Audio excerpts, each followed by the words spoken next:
no problem with it. Now we come to some new thing. The priest asks the Muslim, can I go to your church with you? The mosque. He said, sure, come on. Well, he went and they came back. So he took the priest aside. Come here, come here. What do they do? What are they doing there? Tell us, what do they do? Do they like kill some animals or what do they do in there? He said, no, they just stand there like this and they pray and they leave. I said, what? They pray and leave? He said, yeah. Okay, what kind of music do they have? He said they didn't have any music. No music? How in the world are you going to worship God without music, man? So I asked him, Muhammad, you guys don't have any music? He said, no.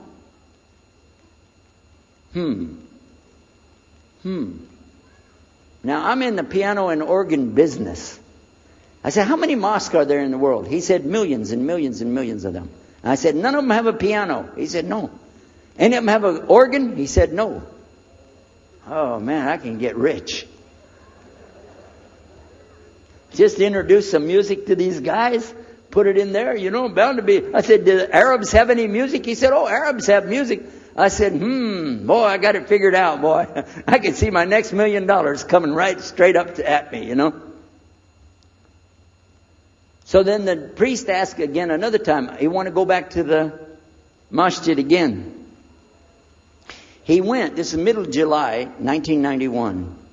He went to the masjid with him again. And by the way, this masjid, Sheikh Muhammad Jabali knows it very well, is on Medina Drive in Arlington, Texas. And that's where they were going to, because we were living in Midlothian, just south of Oak Cliff and south of Dallas. So they didn't come back. All night we're waiting. What happened? Very late they came back. And when he came in, I looked. There's Muhammad. I recognize him. Who's the guy with him, though? He's wearing a white jalabiyah, white dress like this. Has a white pillbox cap on his head. And I looked at him and I said, Pete. His name was Father Peter Jacobs, but we're not, Catholic, so I don't have to call him Father. I said, Pete, did you become a Muslim? He said, Ashhadu an la ilaha illallah, Ashhadu Muhammad Rasulullah. I said, oh my God. Now I used to have cameras like these cameras right here because we had a television show called Estes Music Jamboree. So I got one of our cameras out, opened it up, set it all up on the tripod, and I was going to interview him and ask him, well, why you went to Islam? What happened? While I was talking to him, though, he fell asleep. So it was still in my mind, and I was thinking, what am I going to do? This is too amazing. Now here I'm preaching to the people and I'm trying to change what I'm saying. And here's a priest, just became a Muslim. My father's saying it's a good deal. It sounds all right to him. And I don't know what to do. So I decided I'll talk, make mashura. I talked to my wife.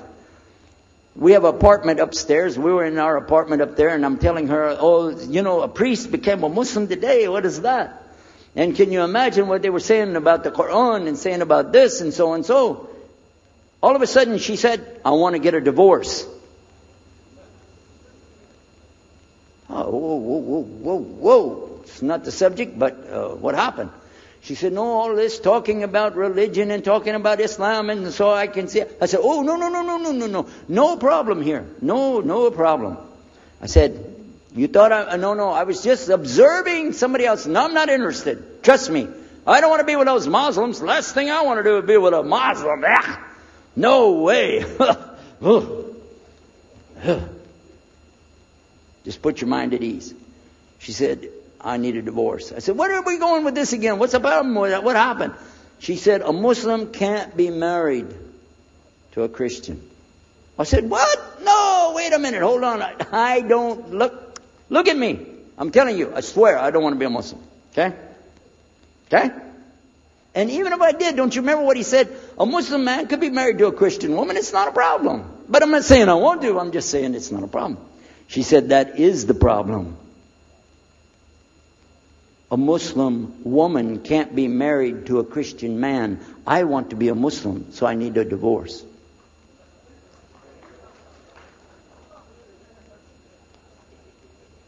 I'll never forget, I was sitting right on the edge of the bed, just sitting there, and I almost fell over. I said, at last, I can tell the truth. I can say it.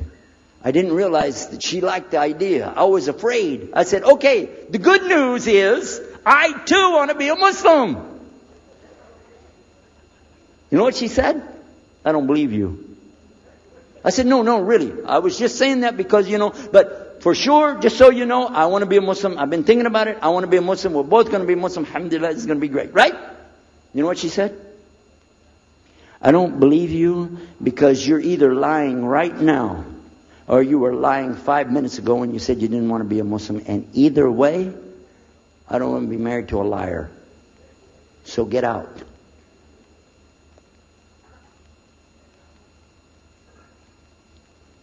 So I started leaving. I'm walking down the stairs of the apartment. I'm down to my father's part. I said, wait a minute. Where am I going to go?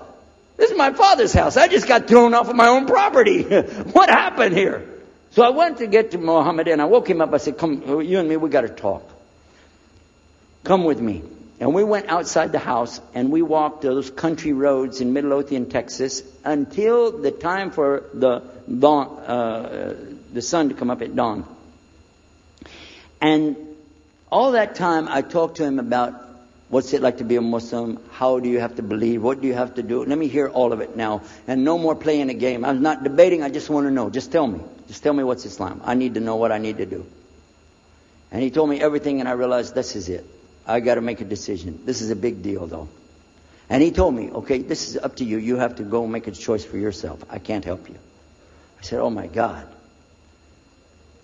So when he was praying Fajr, I decided, I've been watching this man praying this direction with his head on the ground. It's so beautiful to see a man humble himself, put his head on the ground to the Rabbil Alameen. I said, oh my God, let me try that. So I sneaked off somewhere where nobody could see me, illallah. And then I found a place, a board there, and I bowed down on the ground and I put my head down on the ground on that board there. And by the way, I'm pretty good at speaking, especially in prayers. I used to make so long a prayer, they wouldn't let me say the prayer at Thanksgiving because the food would be cold. Okay? But I put my head on the ground and only these words came. No more words, just this. Oh God, guide me. That's it. And I was thinking, well, I got to say more than that. Nothing. Oh God, if you're there, guide me. That's it. After a while, I sat up and I looked around. There wasn't any fancy rainbow. It wasn't birds flying around. There was no big signs from above. There was no music, angels, harps, nothing like this. It was just a cloudy day in Texas. But inside, I could realize I had to make some changes. To me, that's what I need to do. There's the problem, it's inside of me. Within a few minutes, it became clear what I needed to do. And I had to develop an idea of how to pull this off. I talked to my wife, I talked to my father, I made a bath, and at 10 o'clock that morning, in Midlothian, Texas, I went in front of this man named Muhammad, and this new man named Yahya, who used to be the priest. And I said, Ashhadu an la ilaha illallah. Wa ashhadu anna Muhammad Rasulullah. Immediately after that, my wife did her shahada. Ashhadu an la ilaha illallah. Ashhadu anna Muhammad Rasulullah. A few months later, my father did his shahada. Ashhadu an la ilaha illallah. Ashhadu anna Muhammad Rasulullah. Step by step by step, we saw so many people enter into Islam. We wanted to tell the whole world what is Islam. We wanted everybody to know the real Islam. I said, how could this escape our knowledge? How could we not know about this great and wonderful thing called Islam? And it looks like all we got to do is just tell the people. I went to the Imam of the masjid there and I told him, let's tell the people. Then I found out something else about us as Muslims. And that's why we've got this convention here right now. This is why we have the exhibition. So you're going to use this week to learn how you can become, inshallah, the best Muslim you can be, and how you can show the real Islam to the people that are not Muslim. This is your duty. This is your duty. This is your land.